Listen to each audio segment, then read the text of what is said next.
Hello, everybody. Welcome to the Underrated Podcast. In this podcast, we discuss the films that we feel are underrated, underappreciated, or ones that have just slipped under the radar and passed most people by.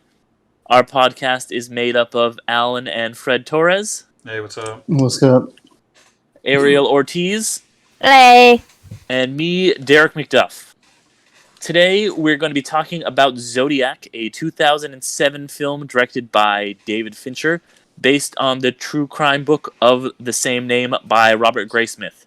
The film has an ensemble cast, a stellar cast, made up of Jake Gyllenhaal, Mark Ruffalo, Robert Downey Jr., Anthony Edwards, Chloe Sevigny, Dermot Mulroney, Donald Logue, and my boy, Casey Jones himself, Elias Koteas. The film received mostly positive reviews, with an 89% on Rotten Tomatoes, but it was a complete failure at the box office, with a $65 million budget only making $33 million domestically. In fact, in its opening weekend, it came in second place, making only about a third as much as the other movie that opened that week, Wild Hogs. Oh, that was a good movie. Oh The man, cinematic That was a good classic, movie. Wild Hogs. That was a I good movie. actually It was the bought the collaboration ticket. of the life of the decade. I can't come up with the word. I bought the ticket for Wild Hogs to go watch Zodiac. Just again, There you go. because I was 17, so I couldn't. I bought the or no, ticket. 16. Oh, yeah. I bought the I was ticket like to Wild 16, Hogs 17. to watch Wild Hogs. It was good. Oh,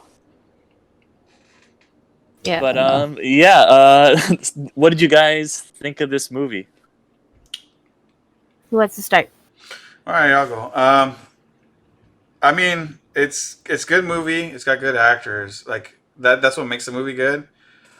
I mean, you kind of already know what's gonna happen, kind of. I mean, if you follow the story, so it's not like a surprise way to end it or anything like that. If you kind of know what happened, the gist of it's just good acting. So it's a good movie. I mean, and obviously they didn't change. I mean, what I'm saying is like they didn't change the ending to be like we caught him or we got something different. But yeah, it's good. I appreciate they didn't have like some crazy twist ending. Yeah. It's just kind of like movie feels like very real life because it is. It feels real like life. it feels like if I was watching A&E or one of those like To Catch a Murder kind of story things. I mean, Yeah, but done in like like like an incredibly well, like really yeah. tensely made way. Yeah, I mean, you feel for the Yeah. characters. It's like I said, good acting. Yeah, A a lot of really good actors in this. Like, Yeah. So, Fred, how were you alive around this time? Since you're the older person here. No, what? Are you like the son of Sam? Are you what? No, Sam? I was. Isn't that the whole like era? Like it's supposed to be like during the whole son Like, of Sam No, kind of I think. era. Well, No, it started it in like the runs until the 60s 90s. and to the 90s. it starts in the first Yeah, part like happens the in the 60s. 60s. Yeah, but I Yeah. mean, like with the resurgence of, Look, I was shows, born. like, I was was there born in any- '85. it's like- I ain't that old, so I mean, I would have been alive in the final scene in the movie. I would have been 2 years old in that like airport scene. yeah, I would have been alive That's- when they go. He had a heart attack, and I would have been like, all right. No, Yeah, I mean, like I didn't know about him until obviously I was older, and by that point, this is all. He's gone. It's all washed. So, Mhm. I mean, Yeah. I'm not saying that I wasn't maybe around. My dad might have been around, but he was in Mexico, so I don't even know if he knew about it. Mhm. Like you Yeah. know, same thing with like Alan's dad. They were probably around about the time things were happening, but they would have been little kids, and I don't know if they would have even known. Okay. But Okay. I'll go after that. I mean, I ain't that old. I mean, thanks. I can never Jeez, gauge with Ariel. him. Yeah, no, Well, I thanks. can never gauge with him because he's like he's in a. We're all in different. I'm going off on a tangent, but we're all I in ain't that different. old. I'm 30. I- 34. I'm 34. Yeah, you're one of them elder millennials, right? Yeah. I'm Yeah. I'm on the border of Exactly. like life and death. I mean, but Yeah. You almost a Gen X, but not quite. nah. I'm there. I like to live between worlds. All right. Well, I'll go then. Okay. No, for me, yeah, it was a really good movie. This is my possibly like I don't know if my second or third time watching it. I watched it actually in the theater. And yeah, for me, like it's just still a stellar cast What- and story what's the beef? and basically it's just like what you would expect from a true crime drama, but without like the you'd say like the extra stuff. and the extra dramatics, you could say, because I mean the story itself kind of like has enough dramatics for it. You know, this story of a serial killer that spanned decades, and yeah, it also instilled once again that kind of like that I don't know, you could say if Jake Gyllenhaal is like an underrated actor or but I think because of the projects that he chooses, kind of like it kind of keeps his like really great talent that he has like under wraps. You know, he'll pop up once in a while, like in the mainstream with like movies like this, like Zodiac or Brokeback Mountain. But then he'll also go and do a Nightcrawler or a Velvet Buzzsaw or something like that. Yeah, I think I mean his character and I mean, being a real person and just being a normal person that kind of like got wound up in this story just makes the whole like story itself relatable, and or it allows you to immerse yourself a lot more into the story, I think, Yeah, he's by definitely an him being a audience gateway. surrogate. Yeah, yeah. But I mean, that was who he really was. You know, he Yeah. was a cartoonist that kind of just stumbled upon this because he was good at puzzles. It looked like he had Asperger's or something because he had some major issues on like not letting it go. So there was a moment where he like is talking to the coffee guy, and then they're like, "Oh, I will at least I don't get called retard." The coffee guy. Whoa! And then he's like, "I know, Dropping the sorry, R-bomb. R-bomb. It's part of the movie." Yeah, I'm no, I sorry. was just. Yeah, 2007 it was a different time, and by that 2007 I was mean like 1973 or whenever the fuck that scene happened. exactly. Hey, it was the Son of Sam times. Who cares? It was normal. That word was used a lot back in the day. But when he says, you know, like, they call me that. It was for a moment I was like, oh, this is like this character is like if Bubble Boy when Bubble Boy grew up. Yo, I forgot about that. that. He's just like an innocent, you know, like Boy Scout, you know, and like it just reminded me of like that other Jake Gyllenhaal character for a second, and I'm like, oh yeah, there you go. Yeah. But yeah, for me, I he's mean, great. of course, this movie was really good. I mean, the actor, you know, we kind of got a early day MCU kind of collaboration here. Yeah. With Mark Ruffalo and Robert Downey Jr. Of the Science Bros and then Jake Gyllenhaal. Like neither of them. Yeah, this all three on the poster Spider-Man. ended up in the MCU. I know. Yeah, Spider-Man: Far From Home is this character getting back at Robert Downey Jr.'s character because he dissed him. Yeah, I watched I was watching Avengers 2 like right after this, and it was like throwing me off so much. It was like, what the fuck. Yeah. But yeah, Alan, you wanna go give us some thoughts? Yeah, when I saw it, I really enjoyed it. I like I'm a big I like true crime, so I enjoy stuff like that. One of my favorite parts, though, I mean, it's not really considered a horror movie per se, but like there's a suspense. There's suspense, but there's like a scene that I thought that always stuck with me, which I thought was like probably one of the most horrifying scenes in like cinema. That I'm sad it's not in a horror movie, but it's like, you know, spoilers. It's around like the beginning, the Zodiac killer. There's that couple. They're just hanging out. It's like 50s, 60s. Mm-hmm. I think it's the 60s. And he just shows up. Yeah, they're like gonna go make out point or whatever in broad daylight, and he just rolls up, like he's just standing there. Oh yeah, she's like, "There's a guy over there. He has a gun." Yeah, and it was so like haunting. Like he's just there, and you're like, "Holy shit!" Like it felt very real. It didn't feel so like cinematic or anything like that. I straight up was like, "Oh shit!" Like I think with it being like in the daytime and the daylight, it kind of like added a more ominous to it. And I think that's where, for me, like we'll touch base on this later on, but like where there one of the pretty good like cinematic or directional styles of that scene was like. Yeah, David impressive. Fincher is like a master of like just cinematography and like making you pay attention to certain things. Just like the little ways that the camera will like move around certain characters.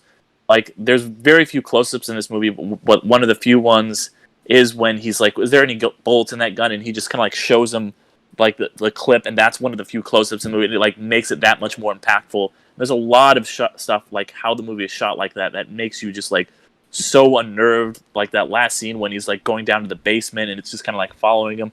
And, Oh, I remember that scene too. That scene was really good too. And that one, I think that one had me at the edge of my seat. Like that was the more suspenseful, but like the more, like the scene that really like gave me like chills down my spine was like just him standing there in broad daylight.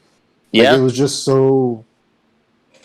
I guess out of like, you know, when you watch horror movies or like slasher flicks, you know, it's usually at night.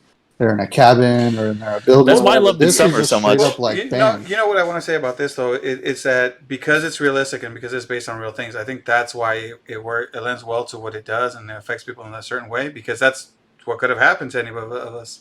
Because I mean, he's coming out to people. It doesn't matter if it's day, if it's night. He picks up the girl in the car. I mean, these are things that could happen to anybody at any time. And I think since they follow it, like I said, they follow it so well. Like if it was a retelling of a true crime that happened, I mean, it's pretty much what it is. Yeah. But because they follow it so well as a retelling instead of like making it more dramatization or making it too crazy, you know, they make me feel more suspenseful. I think it's why it impacts you in such a way that when you see it, you go, well, yeah, this, you know, it's like, you know, when you'd be at night watching dude, what was that one that Geraldo Rivera used to do? America's Most Wanted. Well, is that what it was? Where you would see like FBI. There's that one. Yeah, there would be like FBI's Most Wanted or something. One of those, yeah. And then you would see it and it'd be like, and if you find this number, call somebody. After you watch that episode, you would look at your windows and go, "Damn, is he gonna come and get me right now?" Yeah, because after you, and that's kind of what you get. It's that feeling that you get when after you see the murders. You kind of get that feeling of like, oh damn, is you know, and am I gonna get a phone call right now? Is somebody gonna pop out of somewhere? You know, because it feels real. Yeah, well, I saw this really interesting interview with the guy who got stabbed at the lake and survived that, and he was telling about like how when it happened, he saw the killer like kind of out of the corner of his eye, and when he watched the movie, he said it was like exactly the same. They said that somehow like David Fincher and the cinematographer completely captured the feeling that he felt of just kind of like seeing like the killer out of the corner of his eye, like stabbed his girlfriend, and like he was like had to like turn away from the screen. He couldn't even look at it because it felt like he was just back there. And the way he just like completely makes you feel like you are in that moment and it is totally real is fucking unnerving. That's what it was. It was unnerving. Like I was just like, okay. My only issue though with the movie was it kind of dragged at times. Like I remember when I saw it, me and my friends were kind of like, oh, okay, it's Drew Carey's brother. He's probably the killer or whatever. It's him. Whatever. Because I remember he was in the Drew Carey show. So we're like, it's Drew Carey's brother. It's Drew Carey's brother. He's the Zodiac killer. So we're like, oh, yeah, cool. And then like it kind of keeps going. And then it gets to the basement scene. And then we're like, oh, shit, here we go. Here's the climax. Here's the big thing. And then like after that, there's a couple more scenes. And I remember just being like, all right. Yeah, you know what? Has to end. Yeah, I was like, this needs to end at some point now because I didn't walk out. I didn't walk out feeling that like when I watch true crime. Like when I watch true crime, I'm like, oh shit the whole time. And like even when it finishes, you're like, shit. Like I can't sleep. Like with Don't Fuck with Cats, I was like that. But when I walked out of this one, I remember all of us. Some of the lads were just like, I liked it. I just wanted it to end at a certain point in time where you're like, okay, I get it. It's Drew Carey's brother. Maybe it is, maybe it's not. I don't care. Just this needs to end. I think I feel you. You kind of wanted it to end on the scene where he was in the basement. Because I remember as I was watching it, and you see that and you feel all this emotion. Because obviously you see him obsessing so much over it. His wife has now left the house. You know, you're seeing all these things. So you're kind of like almost in suspense with him of what he's going through and how he's just trying to find it. And you feel... And I feel like at the moment when he gets there, he pulls out the poster and goes, look, this handwriting looks the same as this other handwriting, and this should be it. And, you know, we got him. And the guy kind of goes, it's my handwriting. And he goes, follow me to the basement. You know, you feel kind of sketched out. Like, why would you follow this guy to the basement? It's him. You know, there's something there. And then you see the footsteps, and you feel this sense of, like, this is where it's going to... Because normally movies would culminate in that. Mhm. And I like that though. Here's a bad that guy. It plays on your tropes. No, It plays on the tropes but and your knowledge. no, but what I'm saying is like where I agree with Along when you feel like this should be the point where you're gonna end the movie, but then it continues on and you kind of feel like, oh, it feels like now it's just kind of keeps going. Like, when is it gonna end? Like I felt a few minutes ago it should have ended. Like, we should have been at the point of like, here's your climax, because it makes you feel that way.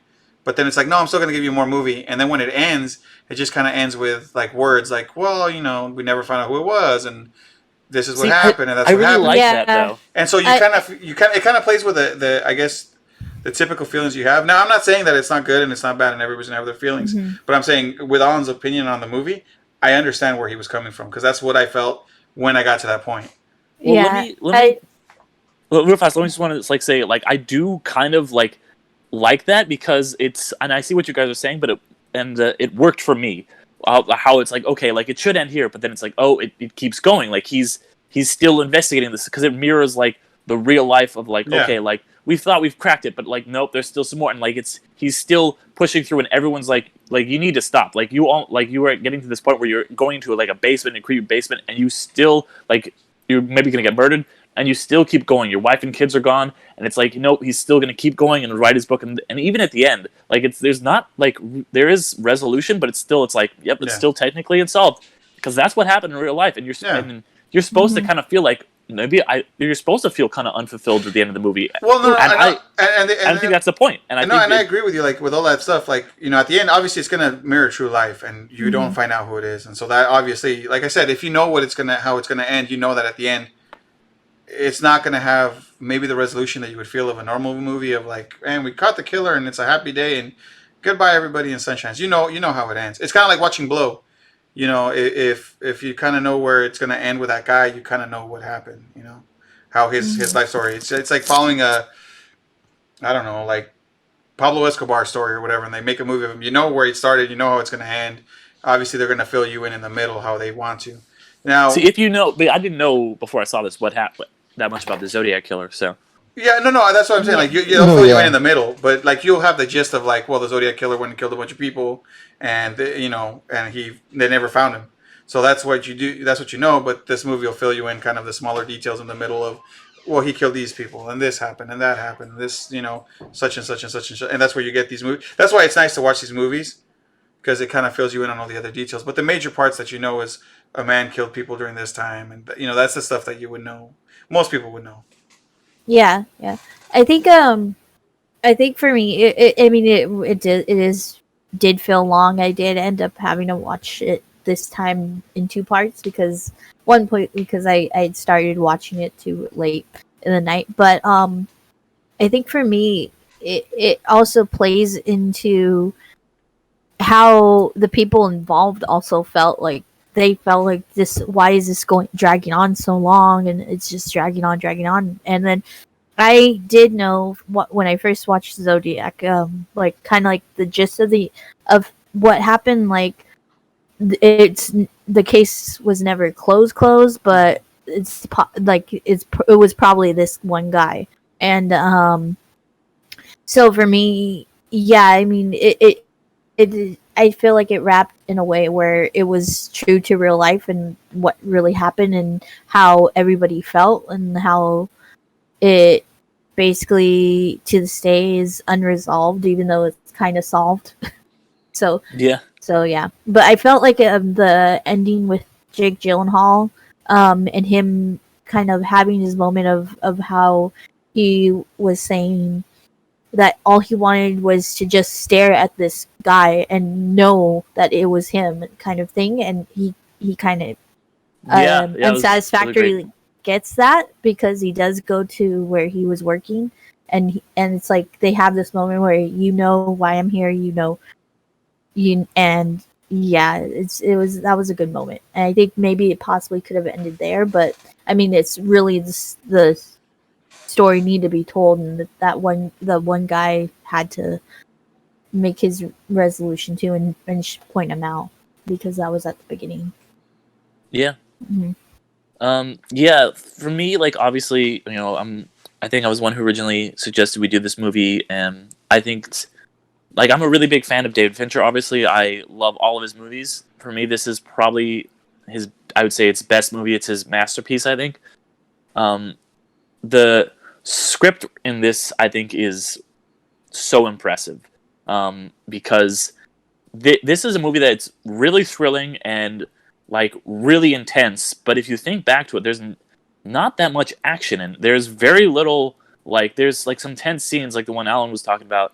But most of the dramatic stuff comes from just people talking to each other. Like the big climactic moment isn't this like, like, and they even kind of throw shade at Dirty Harry, which is, a movie that was, kind of also based on the Zodiac killings, which is like, has like a cop going and, committing vigilante justice. Like the climactic moment in this movie is two guys sitting at a diner kind of like putting salt shakers on the table and like that. And it's fulfilling. It's just like a lot of talking, and it's not like, very Aaron Sorkin-esque, like, oh, like, look at this amazing dialogue. It's just you're motivated by what these people are saying. And the other thing, aside from the incredible script and how, like, it's just people talking for, like, 2.5 hours, is that this film was really revolutionary when it comes to just, like, digital filmmaking. It was one of the first movies to be shot mostly digital. There is some film stuff in it, but David Fincher is the kind of guy who's always forward-thinking. He's always using technology. He's not like a James Cameron where he's like, oh, I'm just going to, like, make this like technology because it's cool. He's like, I want to use this technology because it's going to make it a better movie, or it's going to make my life easier. Like he's a guy who, and there's all these actors. Like I listened to this interview once with Mahershala Ali talking about him shooting Benjamin Button. And he's like, yeah, David Fincher will take like 30 shots, 30 takes of you just like walking a couple steps down the stairs. And for this movie, if you had shot this movie 5 years before, it would have probably not been made, or at least not been made as well as it was, because like all the blood in this movie, for example, it's all digital. And that's because it takes so much time to, like practical effects obviously look great, but like David Fincher being such a perfectionist, he's got to have the blood splatter in exactly a perfect way. And every time you do that, you have to reset it, and it takes a lot of fucking time. David Fincher will be like, all right, let's just do boom, boom, like 15 takes right now of you just like looking like you're getting shot. And he can do that in a fraction of the time that it would be if they're like using squibs. And it's not just stuff like that. Like the fact that like one of the opening shots of this movie, it's like going over San Francisco.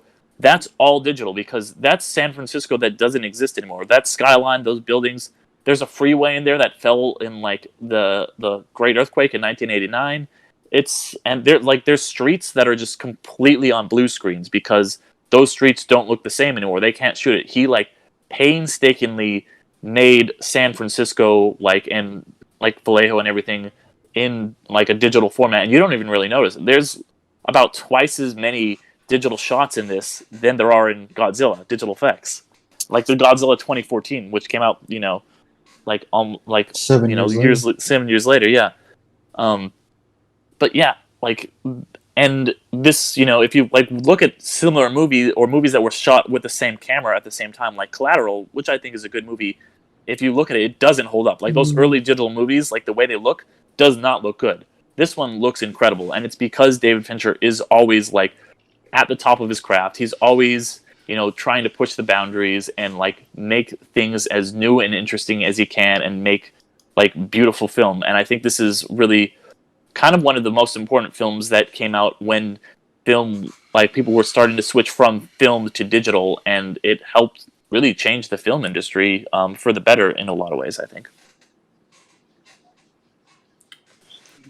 Oh yeah, definitely. I mean, rant over. He did I mean, he's very Kubrick-esque, I guess. Like he's following in the footsteps of Kubrick, especially with the takes over and over and over and over again kind of thing. I mean, obviously no one's gone Shelley Duvall crazy kind of thing, but I mean, he's not nice to his actors, but he's not a psychopath like Kubrick was. Yeah. No, yeah. But he needs a Peter Sellers, though, definitely. He needs to add a Peter Sellers. Yeah, not gonna lie. Though. I mean, still 2.5 hours movie. It's a long movie. It was originally longer. Like the reason this movie got delayed is because David Fincher originally wanted it to be like original cut was over 3 hours. And, like the studio made him cut it down. Like there was this whole big dispute, and they were trying to get it out for award season. And Fincher kind of wanted final cut, so Some things got taken out. Like there's that sequence where it's like it just kind of like jumps 4 years later, and he had like a kind of transition thing similar to when the pyramid was getting built. He had a scene like that to kind of like bridge the 4 year gap. So there was a lot of stuff that was taken out like that. But yeah, it's a long movie. I mean, I love long movies, but the issue is it was a type of long movie where, like I said, the climax was kind of like you were like waiting for it. For me, I wish it went the other route of like it kept giving. I don't know. That's my only thing, because I've seen movies where I go, "Oh, okay, it's gonna end. It's gonna end. Cool." The big battle's happening, and then it's like the hand comes up, and you're just like, "Oh shit, nope, it's not over yet." And you're like, "All right, I guess I'm staying here. I'm not moving." Like you gotta keep going, and it's like, I don't want to say like Aquaman, but like Aquaman kept going up the whole time. Aquaman was a little much for me. I liked Aquaman, but I felt like you could have cut out like 45 minutes of that movie. Oh yeah, I'm just saying as an example, like because that's the first movie that came into my head where I remember it just boom, boom, boom, boom. Like I was like, oh, climax is there. Oh nope, it's going. It's not stopping. But Zodiac, I felt like that was its only not downfall, but my only critique of it. It's like I love the true crime aspect. I love Robert Downey Jr. stole the show for me.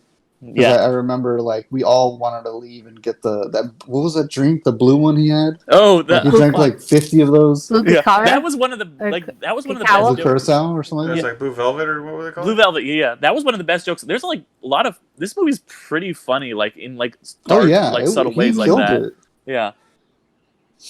But yeah, like other than that, like that was my only like critique. But there was just a time where I was like, all right, man, it's time. Like I'm ready to go. It was a little long.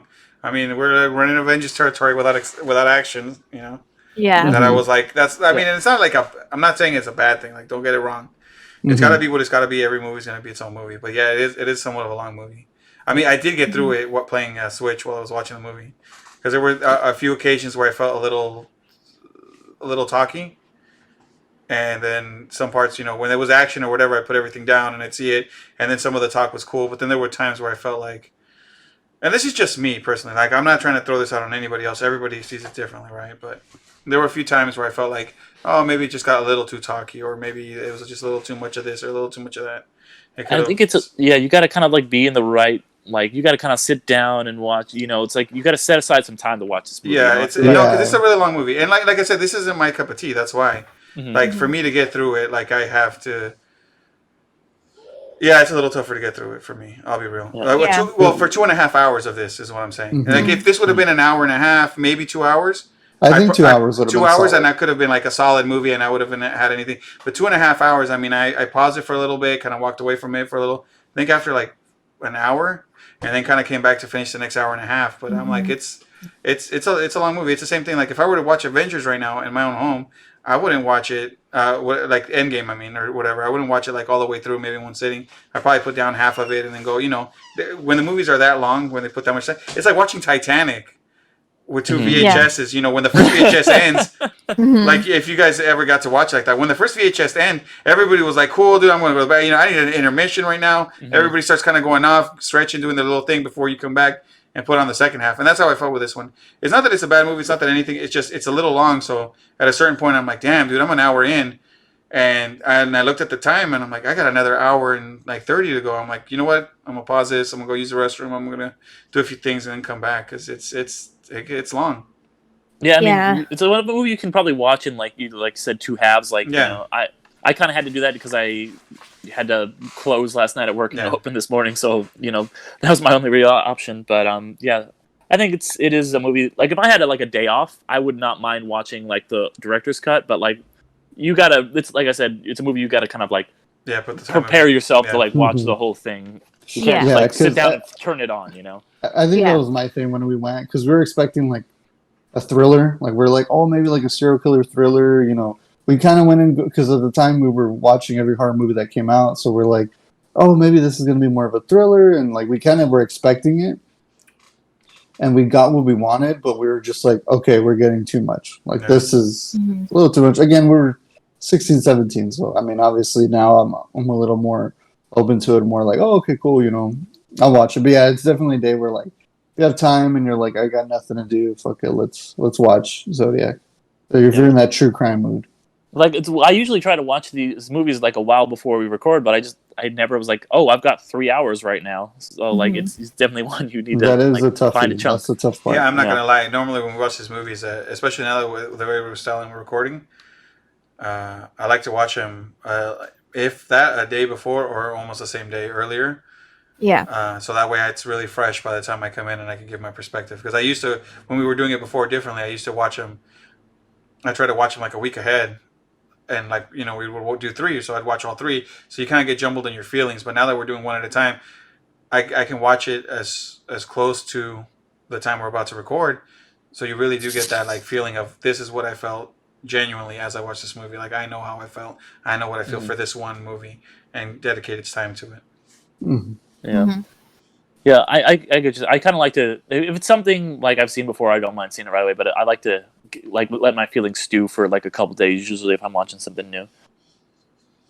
Real fast, Definitely. Alan, I was about to say this earlier, you kind of reminded me of it, and also Fred, talk about Robert Downey Jr., and this is just like a thing I heard about this movie, and it kind of will tell you about the kind of transitionary period that they were going through, is when they were originally shooting it, like since it was one of the first films that was ever shot digitally and was Robert Downey Jr.'s first digital film, usually when you're shooting on film, they have to like switch out the reels every 30 minutes, every 20 minutes, whatever it might be. Everybody kind of gets a little break, and that wasn't happening because it was all digital. They just kept recording. There was no breaks, and Robert Downey Jr. was so pissed at David Fincher for this that he was like peeing in jars and just like leaving them around the set. Sounds like something. Oh yeah, I heard about that. Yeah. Yeah. Well, I mean, I don't know when in the Robert Downey Jr. history this movie was. This was right before filmed. Iron Man, so it was like Yeah, this was like right right before before he it was like got the big. beginning So of he his comeback.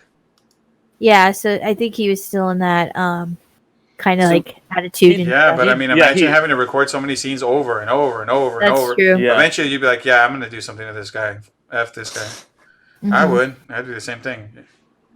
Like I said, Fincher is not an actor's director, you know. I'd take a shit in front of his fucking dresser or whatever. But yeah, you guys.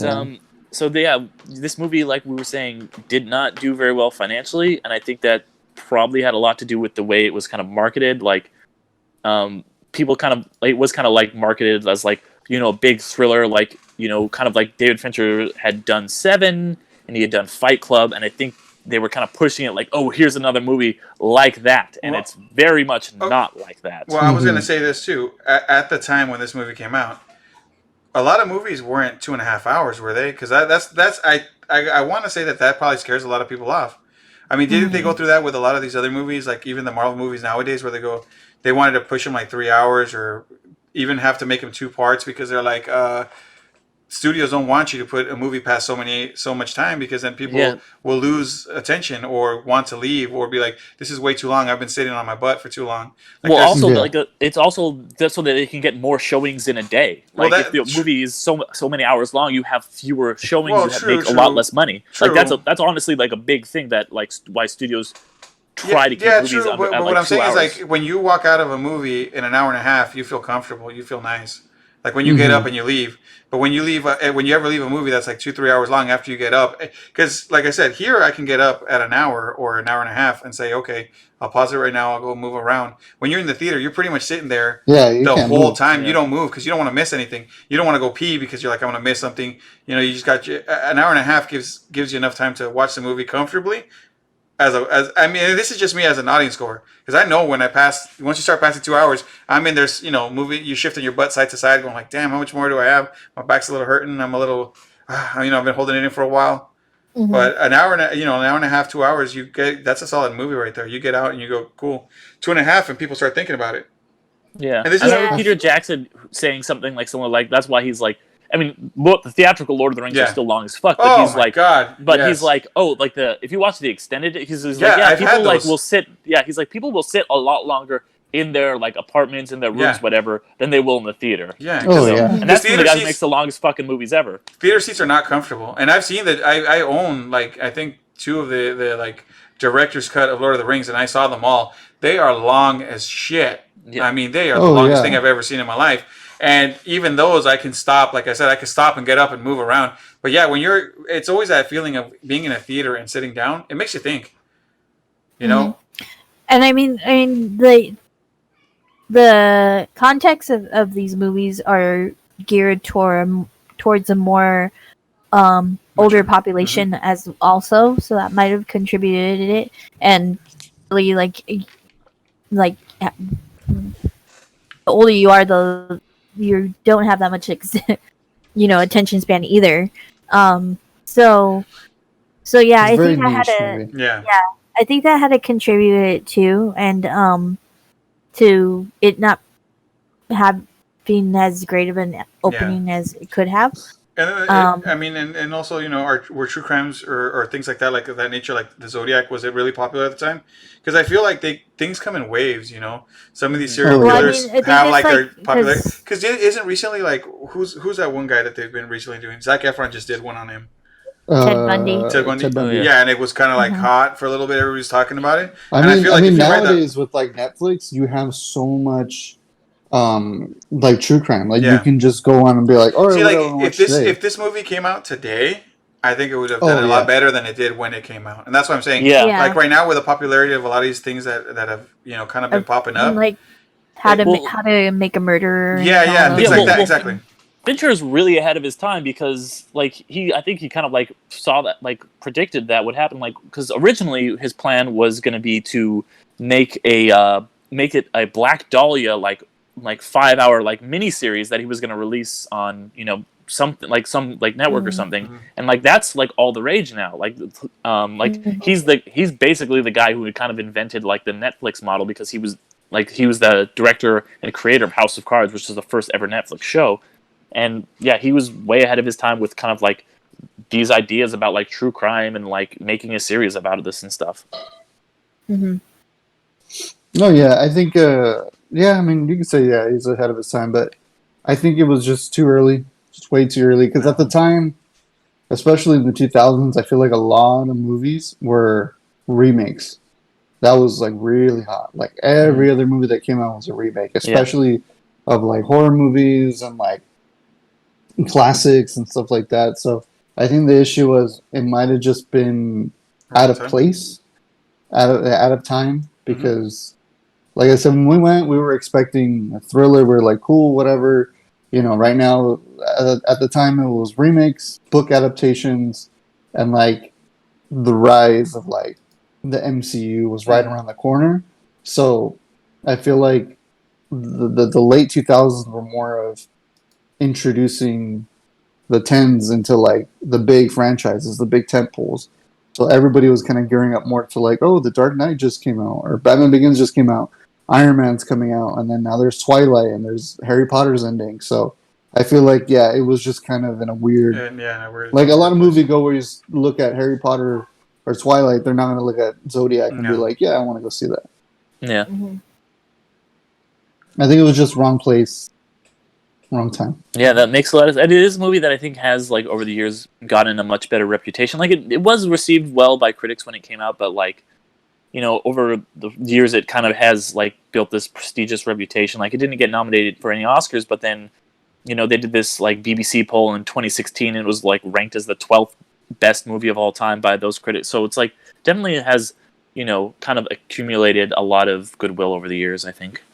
Oh, definitely, because I've seen, I follow a lot of, like, YouTube film stuff, and a lot of them have been like, top 10, scenes where you're just at the edge of your seat, and Zodiac is there, and then it's like best like true crime, Zodiac's there, like best underrated, we're here, Yeah, fucking Zodiac's there. So I think it took years for it to finally be like to get love after a while. But so I guess thoughts, like, what do you guys think? Is it underrated, or do you think it's getting its place where it's getting what it deserves now? I feel like mainstream, outside of really. outside of film circles, like people like who are like film buffs like us, like fucking love it and talk about it, but like area like you were saying, like mainstream, it's not that popular. I'll be real. I would have never watched this movie. If you guys didn't make me watch it, I would never watch it. This would never cross my mind. I mean, maybe I saw the picture of it and I saw them and I was like, well, that's interesting. These guys are good actors, but other than that, like maybe if I really felt like watching them because of the actors, I might give it a shot. But honestly, to watch it all the way through, I'm telling you, 2.5 hours of this movie. It's long to ask people. And I probably wouldn't have. Honestly, I wouldn't have unless you guys asked me to. It's been there. It's on Netflix. I Yeah, see it's it. been on Netflix forever. I watched it originally on Netflix in like fucking 2013 or something, Yeah, and then I it's on watched it there. again. It's still on their 2020s, Yeah, Like I don't know if they took it off, put it back on, but it. Yeah, I know. When you guys asked me and you guys said, "Hey, watch this," and I saw it and I go, "Oh, I've seen this before here." Yeah, I've never watched it. And like I said, and this is me just being me, because obviously I watch a different style of movie than everybody. We all have our own style of what we like to watch. But yeah, this was never gonna call to me. Maybe if it was in a shorter format, like I said, watching it on like A&E or some of those where they condense it in like half an hour or an hour, like the story, the Zodiac story, I probably would watch it. But Yeah. like I said, but like you guys say, I do believe that there is a reason why movie circle people are Enjoy really it. into these. Enjoy it. It's not a bad movie. Mhm. It's a good movie.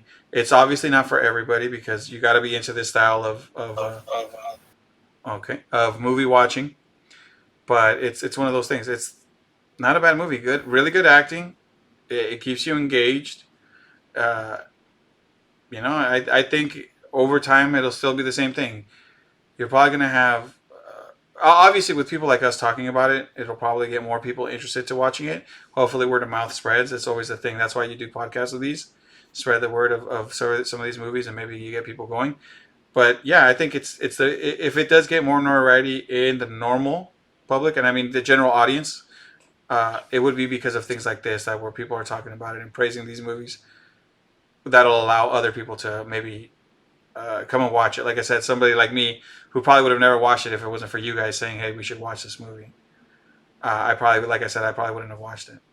Not a bad movie. It's a good movie. It might take you two sittings to watch it, but it's still, once you get through it, you're like, "Hey, it's good." Yeah, yeah. Ariel, what are your final thoughts? Yeah, I mean, I would give it at least one watch through. Basically, it's definitely very impressive, like story and if you're especially if you're a history buff and basically, I feel like it would be a good movie for that, for a true crime.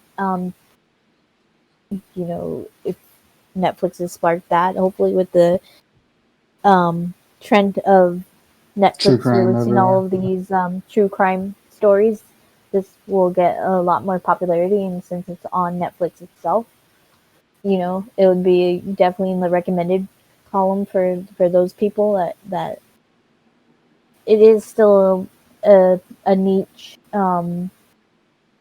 of people that would watch this still. I don't know. I don't see it becoming mainstream unless true crime itself becomes mainstream, which it never It's really going has. there. It's getting there. It's making Not, it's not, but becoming not at the popular. level of like it Like being Like really superheroes, huge. like noticeable. Yeah, like superhero It movies. definitely is superheroes. underrated. Yeah, I mean, it definitely is underrated because it is a really good, beautifully like directed and style wise is it captures the era.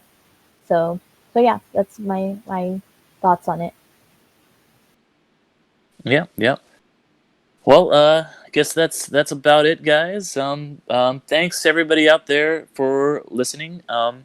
If you guys could, if you guys want to like what you heard today and you want to tune in again, just hit subscribe on whatever app you're listening to us on, your podcasting app of choice. And we have new episodes every other Monday. And if you could give us a rating and hopefully 5 stars and a nice review, that helps us a whole lot and helps the show get noticed. Go ahead and follow us at Undercast Co. or Undercast Company on Instagram and Facebook and get updates of what other stuff we're working on, like Nerd Incorporated in District 6, and what episodes will be coming out of this show, Underrated. But we'll be back soon with another film, so stay tuned. And then also, I think we're going to be trying to put this up on YouTube, right? We'll see how it We're comes going to out. try it out. So We're gonna hopefully in the next few ones we're gonna get the kinks worked out and we'll have at least a video up with our audio, so that way on YouTube you guys can actually see us and See our beautiful smiling be a little faces. bit more easier to interact. Yeah, and also like if the first one goes up, just let us know what you think. Tell us, give us some feedback because we really want more of you guys, tuning Interactions. in and interacting with us because this is all we appreciate you guys listening Yeah, we want to and make all this that into stuff. like a little So community. we would like more, especially if the YouTube thing is better and you guys decide that you guys like that a lot more. Yeah. Let us know and hey, we'll try our Yeah. best. Yeah, just reach out to us. You guys can email us undercastcompany@gmail.com. Tell us, what you want to see from us. What if you like the video stuff? If you even have a movie to recommend, just reach out. Tell us whatever you want. But yeah, thanks again, everybody, and I'll see you in another life. And later, everybody. Take Thanks it for easy. being amazing. Bye.